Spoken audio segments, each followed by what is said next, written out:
The morning was cold and gray when Elena Ruiz arrived at the training range for the first time. Frost still covered the grass, and steam rose from the coffee cups of the men standing near the entrance.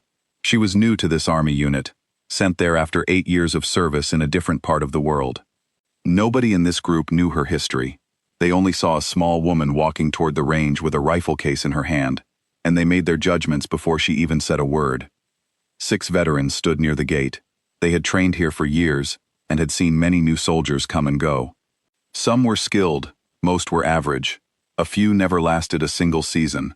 As Elena walked past them toward the sniper platform, one of the older instructors, a man named Dale Whitfield, laughed under his breath. "That's the final qualifying spot," he said, loud enough for everyone to hear. "Are you sure you don't want to start on the pistol range instead?" A few of the men chuckled along with him. Elena did not turn her head. She kept walking, her steps calm and steady, and climbed the ladder leading up to the sniper platform without saying a single word. She had heard comments like this before. In every unit she had ever joined, someone always doubted her before watching her work. At first, the doubt used to bother her. Over the years, she learned to let it pass through her like wind through an open window. She did not need anyone's approval to do her job well. She only needed focus. The training range that day was set up differently than usual. 11 steel targets were placed across the field, at distances ranging from 400 meters to nearly 900 meters. Some targets stood in the open. Others were hidden behind low walls or covered partly by camouflage netting. One target was the hardest of them all. It would appear for less than 2 seconds through a narrow gap in a wooden barricade, before disappearing again. This course had a reputation. In the entire history of the unit, no soldier had ever completed it in under 4 minutes. No one had ever completed it without missing a single shot, and no one had ever finished it in complete silence, without pausing between targets. Whitfield knew all of this. That was exactly why he expected Elena to struggle. He leaned toward the man beside him and whispered, "Watch this. She won't even hit the first 3. Down on the platform, Elena lay flat on the cold metal surface and adjusted her position. She did not fidget with her scope the way nervous shooters often did. She did not glance toward the men waiting below to see if they were watching her. She simply settled into position, took a slow breath, and became still. The wind moved around her, but she remained motionless, like a stone that had always belonged there. For a moment, nothing happened. The men below shifted their weight, waiting for her to hesitate, to check her equipment again, to show some sign of doubt. But she gave them nothing. She was already calculating angles in her mind, measuring distances, noting how the wind bent the tall grass in the distance. She thought of nothing else, not the men who laughed at her, not the pressure of being new, not the years of doubt she had faced before this day. There was only the range in front of her, and the plan forming clearly in her mind. Then the first shot rang out. It was so quiet and so precise that 2 of the men standing near Whitfield didn't even realize it had happened until the first target fell to the ground. Then came the second shot. The second target dropped. By the third shot, the laughter around the gate had stopped completely. The men who had been joking moments earlier now stood in silence, watching closely. There was something strange about the way she was shooting. There was no pause between each shot, no hesitation, no wasted movement. She fired the way water moves down a hill, smooth, natural, and impossible to stop once it begins. The 4th target fell, then the 5th. She moved from the targets that were easiest to hit toward the ones that were nearly impossible, following a plan she had built in her mind before she ever touched the trigger. Each target fell exactly where it stood, struck in almost the same spot every time, as if she had already seen the entire sequence play out in her head long before it happened. By the time the 7th target dropped, Whitfield had stopped drinking his coffee. He held the cup in his hand without noticing that it had grown cold. His eyes were fixed on the platform, watching a soldier he had mocked only minutes earlier perform in a way he had never seen before. The 8th target fell, then the 9th. The men around him no longer spoke. Even the corporal standing near the back of the group, a young soldier named Reyes who had only joined the unit a few months earlier, felt his heart beating faster with every shot. He had trained on this course before. He knew how difficult it was. He knew what it felt like to miss the 9th target. to lose focus after holding perfect form for almost 2 minutes. But Elena showed no sign of losing focus at all. If anything, she seemed to be growing calmer with every shot, more certain, more connected to the rhythm of the range. The 10th target dropped just as smoothly as the ones before it. Only one target remained, the hardest one on the entire course. It would appear through a narrow gap in the barricade for less than 2 seconds before vanishing again. Many skilled shooters had failed at this final target. Not because they lacked skill, but because the pressure of the moment made their hands shake at the worst possible time. The men below held their breath. Even Whitfield, who had wanted to see her fail just minutes earlier, found himself hoping she would succeed. He could not explain why. Perhaps it was the way she moved, so calm and controlled that failure suddenly felt impossible. Perhaps it was something deeper, a quiet respect growing inside him that he had not expected to feel. The gap in the barricade opened. For less than 2 seconds, the final target appeared. The shot rang out at the exact right moment. The 11th target fell. The entire range went completely silent. Nobody clapped. Nobody cheered. For a few seconds, nobody even moved. They were too stunned by what they had just witnessed. 11 targets, hit in a row, at ranges most soldiers would consider extremely difficult, even without the added challenges of hidden positions and limited exposure time. She had done it in 2 minutes and 41 seconds, faster than anyone in the unit's history. She had done it without a single miss. She had done it without pausing, without hesitating, and without showing a single sign of doubt.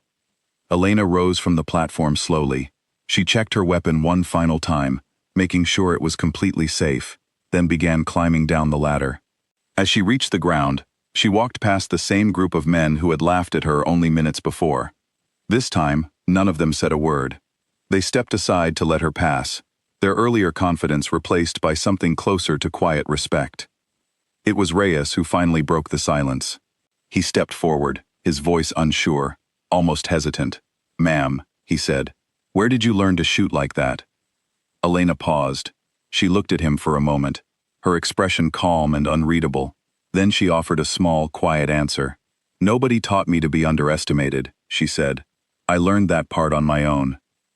She continued walking toward the equipment shed, leaving the range behind her in complete silence. The men stood there for a long moment, watching her go, unsure of what to say or how to process what they had just seen. Whitfield remained near the gate, staring at the 11 fallen targets scattered across the field. Each one had been struck in almost the exact same spot, a small circle no larger than a coin. He thought about the words he had said to her earlier that morning, the confident laugh he had let out without a second thought. He felt a strange mixture of embarrassment and admiration settle in his chest.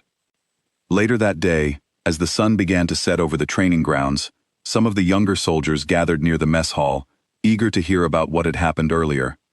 They had heard rumors already, but they wanted to hear it from someone who had witnessed it firsthand.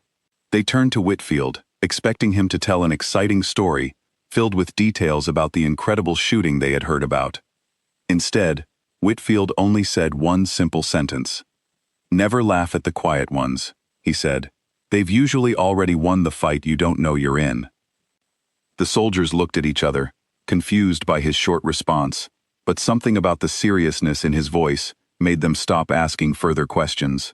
They understood, even without all the details, that something important had happened that day.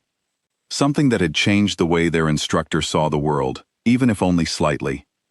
Over the following weeks, Elena continued her training with the same quiet focus she had shown that first morning.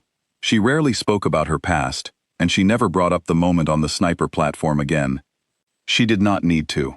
Her actions had already spoken clearly enough. The men who once doubted her now watched her with a mixture of curiosity and respect, eager to learn from someone who had proven herself without needing to raise her voice or defend her abilities. Whitfield, in particular, found himself paying closer attention to her methods. He began asking her quiet questions during training sessions, questions about her breathing techniques, her mental preparation, and the way she calculated distance and wind speed so quickly. At first, she answered briefly, unsure if his questions were genuine or simply another attempt to test her. But over time, as his questions grew more thoughtful and respectful, she began sharing more of her knowledge with him. Their relationship slowly shifted from doubt to mutual respect. Whitfield realized that Elena's calm nature was not a weakness, as he had originally assumed, but one of her greatest strengths. Her ability to remain focused under pressure, to block out distractions, and to trust her training completely made her one of the most skilled soldiers he had ever worked with. Months later, during a difficult training exercise designed to simulate real combat conditions, the unit faced a series of unexpected challenges. Equipment failures, sudden weather changes, and shifting objectives tested even the most experienced soldiers. Many of the men struggled to adapt quickly enough, their confidence shaken by the unpredictable nature of the exercise. Elena, however, remained steady throughout the entire simulation. She adjusted her strategy calmly, communicated clearly with her teammates, and helped guide the unit through the most difficult parts of the exercise. Her calm presence became a source of strength for the entire team, especially during moments of confusion and stress. By the end of the exercise, even the soldiers who had once doubted her abilities were grateful to have her as part of their unit. They recognized that her quiet confidence was not something to laugh at, but something to learn from. As the training season came to an end, the unit gathered for a final debriefing. During this meeting, the commanding officer acknowledged the exceptional performance of several soldiers throughout the season. When Elena's name was mentioned, a quiet round of applause spread through the room, a sign of respect that had been earned through actions rather than words. Whitfield, sitting near the back of the room, watched Elena accept the recognition with the same calm expression she always wore. He thought back to that cold morning, when he had laughed at her, confident that she would struggle on the sniper range. He realized now how wrong he had been, not just about her skills, but about the assumptions he had made based on first impressions alone. That evening, as the soldiers began packing their equipment and preparing to leave the training grounds, Whitfield approached Elena one final time. He extended his hand, offering a sincere and respectful gesture. "I misjudged you," he said honestly. "I'm glad I was wrong." Elena shook his hand, offering a small, genuine smile in return. "Most people do misjudge quiet people," she said. "It happens more often than you'd think, but it usually says more about them than it does about us." Whitfield nodded, understanding the deeper meaning behind her words. He thought about how easy it had been for him and the others to underestimate her simply because of her calm and quiet nature, without ever considering the strength, discipline, and skill that lay beneath the surface. As the sun set over the training grounds that evening, casting long shadows across the empty range, Elena walked away from the unit with the same quiet confidence she had carried since the very first day. She had proven herself not through loud words or dramatic displays, but through calm, consistent action. And for every soldier who had witnessed her incredible performance that day, the lesson remained clear. True strength often hides behind quiet confidence, and the ones who are underestimated the most are often the ones who prove themselves the most powerfully, without ever needing to say a word.